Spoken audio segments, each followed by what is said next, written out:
YouTube, it's Satch. Welcome to Driver 81.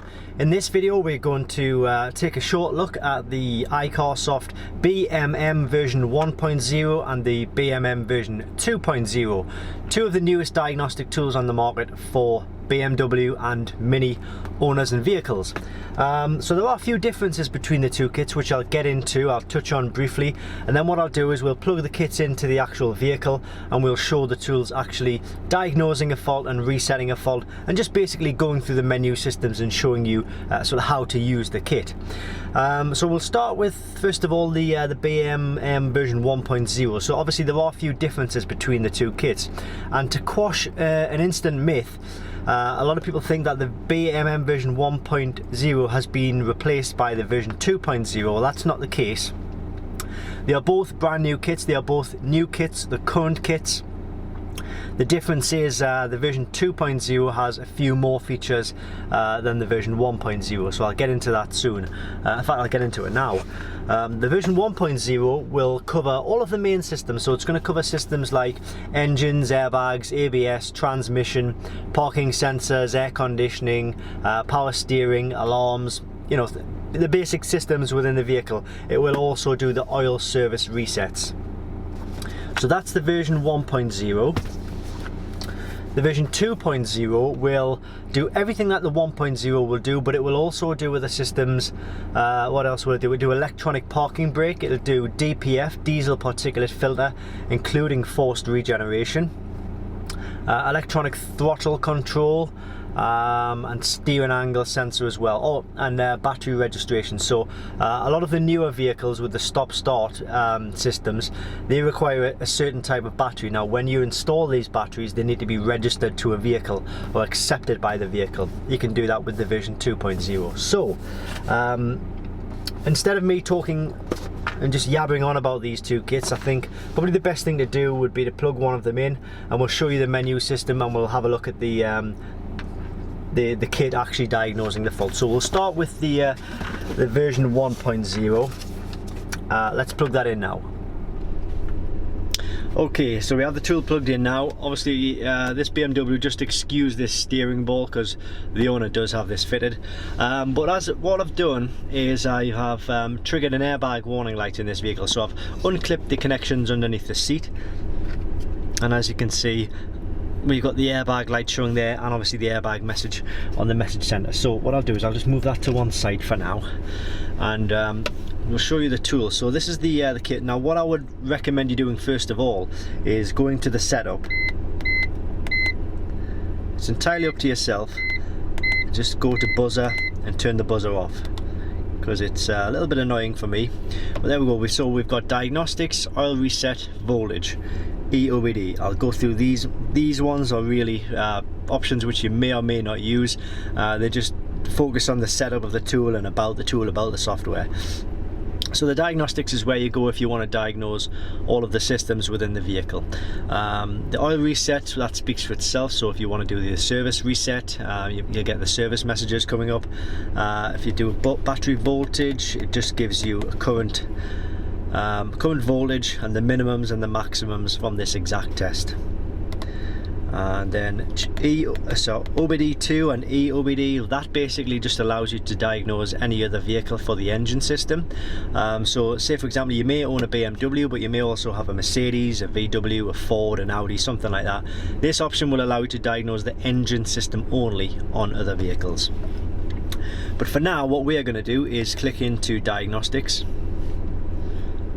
and we're going to try and diagnose this airbag warning light to see if it's picked up the correct information, and we should be able to get it reset. So it's going to ask us which system we wish to diagnose, so we need to go down and find the airbag system. So it could be under crash detection system, it could be under SRS, it could simply just say airbag. Oh, there it is there. So we'll select that, click read fault code, and it's giving us one of three. So 93097C, side airbag driver resistance too high, driver's seat belt buckle contact open circuit, and seat position sensor driver open circuit. So that ties in with exactly what we knew, the connection underneath the seat. We have plugged it back in, however the lights are still on, and that sort of amplifies the fact that you do need to use a diagnostic tool, even if you've corrected the fault, to actually reset the warning lights. So we'll go down to clear fault memory, and when I do this, just keep an eye on the airbag light and the message there. And there we go. So the airbag light and the message have all disappeared. Obviously the seatbelt light is on because I haven't got the seatbelt buckled up at the moment. So that's all done. Now what I'll do is, just while I'm here, we've already scrolled through a few of the systems, so I'm just going to scroll through the rest of them, just so you can kind of expect, and you know what to expect of what systems are actually covered.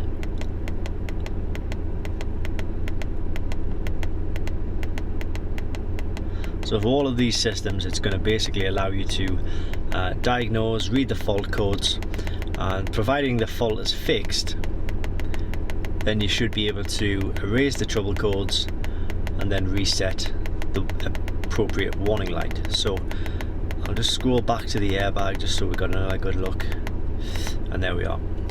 So that's the version 1.0. And then we'll have a look at the version 2.0 as well. In fact, we'll do that now. Okay, so here's the version 2.0 kit. I'll try and get that in screen here. As you can see, we hold this a little bit differently. It's kind of like an old 90s games console. You can see how we hold the tool, two sort of handheld handle points there.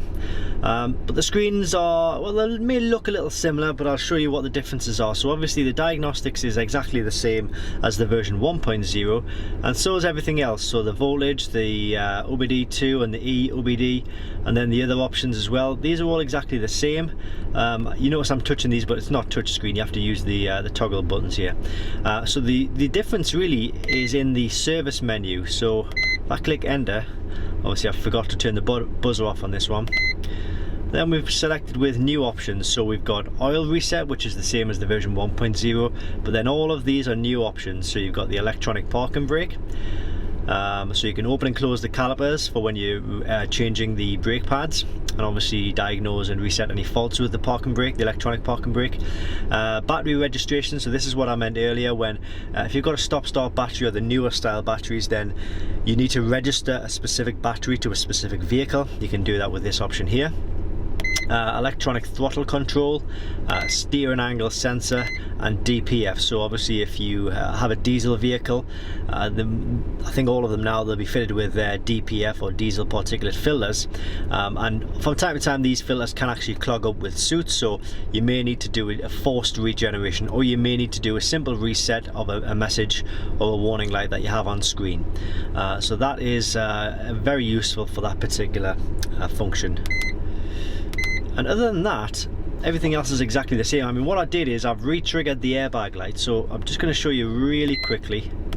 I know you've already seen this, so I'll be as quick as I can, but I do want to just show you the exact same thing happening with this tool here, just to show you how they are very similar, with just a few extra functions on the version 2.0. If it was me and I had a diesel car, I would personally go for the version 2.0, because as I say, it has the extra functions, and the DPF function is a real big one. Right, so we'll just go straight to clear fault memory, and then just keep an eye on these warning lights. There we go, and they've disappeared. Now, one thing I forgot to say is that these kits, they are available at Diagnostic World. It's www.diagnostic-world.com. so if you do have any further questions, you can put a comment in the box below, but you won't get the best level of expertise there. Contact these guys, and these guys will give you the best answer possible, and tell you if it's suitable for your vehicle, if it's suitable for your specific system within your vehicle, or to carry out a specific function or task within your vehicle. So those are the guys to contact. Diagnostic World. What I'll do is I'll put the link to this kit directly in the comments box and in the description below this video, just so you've got an idea of exactly where to go for the genuine kits. You do need to be aware that there are unfortunately fake products on the market, but if you follow this link, you will get the 100% genuine kits, and they come with free updates for life. So the kits will always be updated to improve the kits, and also to add new vehicles to the software as new vehicles are released onto the market. So that's that. Thanks very much for watching this video. This is the third in the series. We'll be doing a few more of these kits, just demonstrating and reviewing these diagnostic tools, just basically showing you what they're about. Obviously they're all available at Diagnostic World. If you can like and subscribe this channel, we really appreciate it. We are giving away a Porsche Boxster 986 on this channel once we hit 100,000 subscribers, so if that's not an incentive to subscribe, then I don't know what is. So thanks for watching, and see you next time, and I hope this helps.